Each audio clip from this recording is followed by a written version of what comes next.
J'ai toujours été passionnée par la nature, des plus petits insectes aux plus grands arbres. Je trouve ça tellement fascinant d'observer les oiseaux, les paysages, d'écouter les grenouilles le soir, de marcher en forêt le printemps ou le long d'un ruisseau. Ça m'a donné envie de protéger toutes ces choses-là qui me rendent heureuse. Mon intuition me disait que c'était ma mission. Je savais par contre que c'était un domaine vraiment très large qui me laisserait beaucoup d'options. Je voulais me laisser une place pour me trouver la vraie passion qui me motiverait au point que j'en oublierais le temps, qui me comblerait de bonheur, comme si j'avais des ailes dans le dos. J'ai donc décidé de travailler pour cette cause, protéger les forêts et les animaux du Québec. Je suis partie de Lobinière vers Montréal et j'ai complété la technique de bioécologie au Cégep Saint-Laurent. J'en ai appris beaucoup sur la faune et la flore du Québec. J'ai vraiment aimé le cours parce qu'on avait souvent des sorties en pleine nature. J'ai terminé mon DEC avec un stage au Biodôme de Montréal. J'ai vraiment trippé là-bas, mais je sentais pas vraiment que je les protégeais. Je voulais vraiment avoir un impact positif et réel sur l'environnement. Comme si j'entendais Mère Nature m'appeler en renfort. Pendant et après la technique, la nature m'inspirait. Il faut dire que j'avais vraiment beaucoup d'imagination. Avec des choses comme des écailles et des nageoires de poissons, des épines de porc-épic, des plumes de gibier, j'ai créé des centaines de bijoux. Aujourd'hui, mes bijoux sont vendus dans une friperie dans le petit village de Racine, près de Valcourt. Donc, en finissant mes études au cégep, je voulais à tout prix travailler à protéger l'environnement. J'ai trouvé un emploi à Chibougamau, dans le nord du Québec, comme technicienne de la faune. J'ai identifié des milliers d'insectes. J'ai travaillé dans des projets de recherche sur une dizaine de champignons comestibles. J'ai travaillé à installer plusieurs nichoirs à chauves-souris. J'ai parcouru des kilomètres en canot pour détecter des algues bleu-vert. J'ai posé des colliers émetteurs sur des oiseaux pour une étude sur leur comportement. J'ai eu la chance aussi d'observer des loups et des orignaux en faisant un inventaire en hélicoptère. En tout, j'ai touché autour de 30 projets en 3 ans. Là, j'étais vraiment satisfaite de l'expérience que j'avais acquise en si peu de temps, donc j'ai décidé de retourner un peu plus au chaud, vers le sud du Québec, pour retrouver ma famille. Puisque la recherche d'emploi était vraiment difficile à ce moment-là dans mon domaine, j'ai senti que je devais profiter de la vie et me faire plaisir. J'ai donc décidé de voyager accompagnée de mon chien que j'avais adopté dans un refuge 2 ans plus tôt.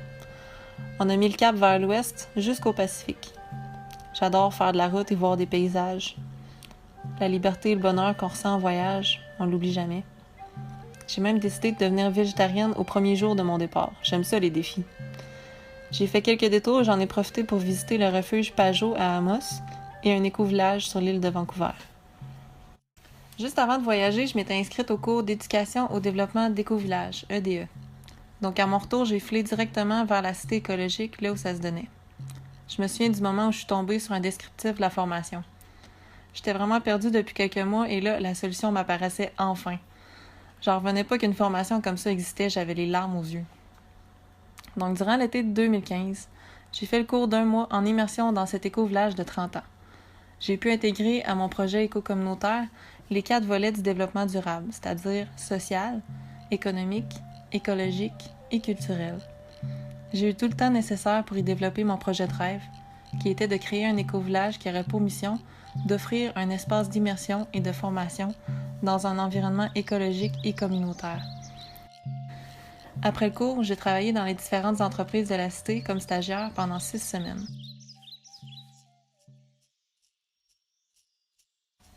Dans mon projet d'éco-village, je voulais permettre aux Québécois de vivre une immersion dans la maison écologique de leurs rêves. Alors j'ai fait le certificat en design de bâtiments écologiques de Solutions ERA l'automne suivant. J'ai vraiment aimé l'ambiance du groupe. J'ai toujours été motivée d'en connaître plus sur les éco-communautés du Québec. Je voulais faire plus que juste lire les informations sur Internet. Je voulais les voir, les entendre, les connaître. J'ai donc visité une vingtaine de bâtiments écologiques de toutes sortes et 7 groupes éco-communautaires durant les 2 dernières années. C'est vraiment beau de voir toute la diversité des éco-communautés. J'ai vu la fierté dans leurs yeux quand ils me parlaient de leur projet ou de leur maison écologique. C'est vraiment inspirant. Ma sœur, elle, m'a aussi beaucoup inspirée durant cette période. Elle a construit une mini-maison et démarré une ferme biologique. En ce moment, j'habite dans un petit quartier au milieu de la forêt, puis après quelques temps, je me suis rendu compte que ça ressemblait vraiment à un éco-village. Ça doit être le pouvoir du subconscient.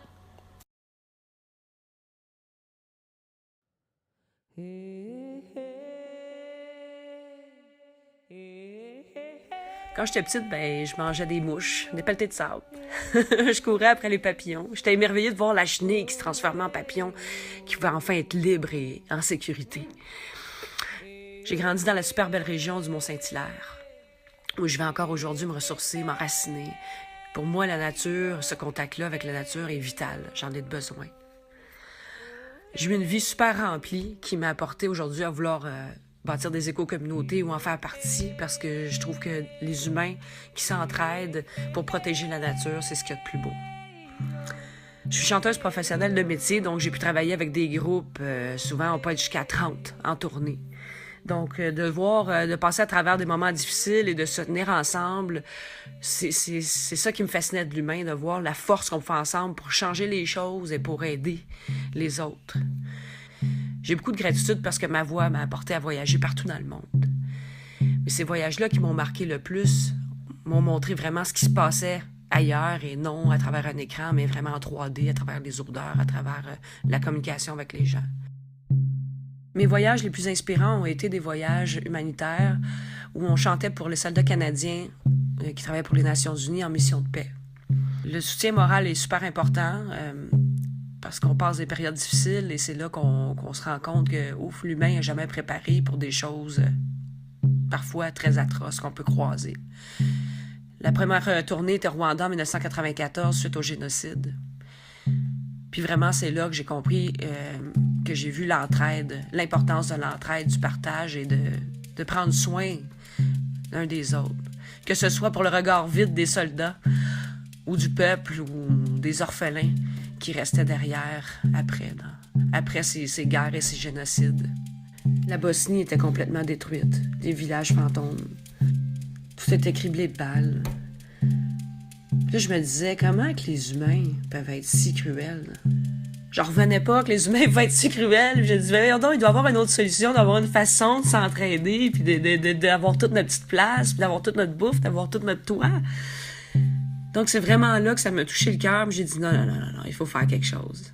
Quand je suis revenue de ces voyages-là, j'ai décidé, c'est fini le gaspillage. Et que je me suis mis à faire de l'art recyclé. À ramasser un peu tout ce que je trouvais, puis à voir la beauté dans cet objet-là, et me dire, peut-être que je préfère ça avec. Donc, je décide d'immortaliser. Je faisais mes costumes, mes accessoires, ensuite mes boîtiers de CD que je récupérais, puis mettre des beaux mots justement de motivation. Mes pantalons de scène, j'ai décidé de transformer en causeuse. Des bouchons de bière quand je travaillais dans un bistrot. Étant travailleur autonome, j'ai décidé de me partir une petite boutique sur mon site web.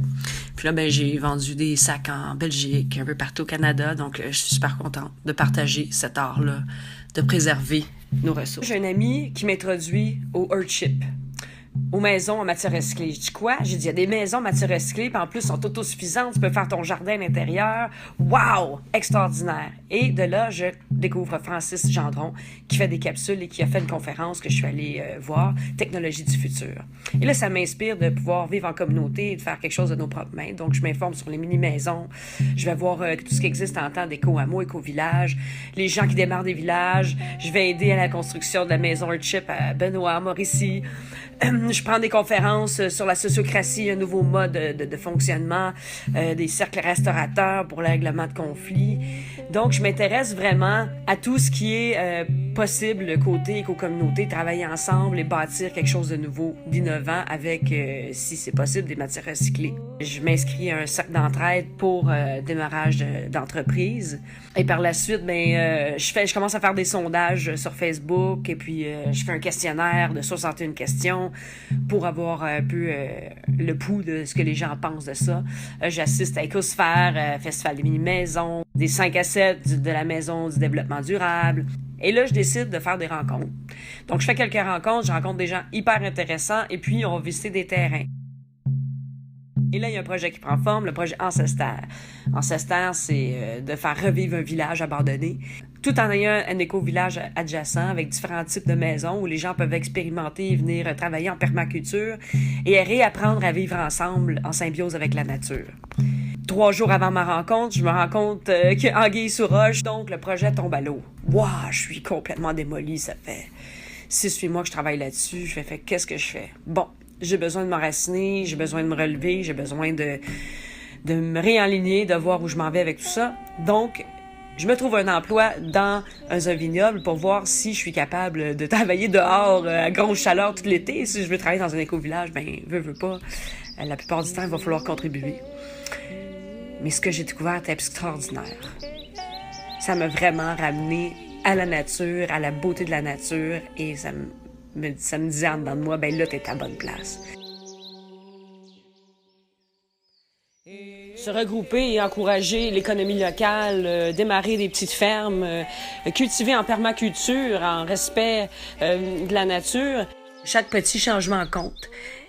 Et nous, notre projet d'aller vous rencontrer, mais ça me tient à cœur, puis j'ai vraiment hâte de le partager avec tout le monde pour faciliter la rencontre de groupes éco-communautaires et nous aider à se tisser des liens et s'entraider ici au Québec, chez nous sur nos terres. On a vraiment hâte. Yeah! Merci d'être là. Ciao, ciao. À bientôt.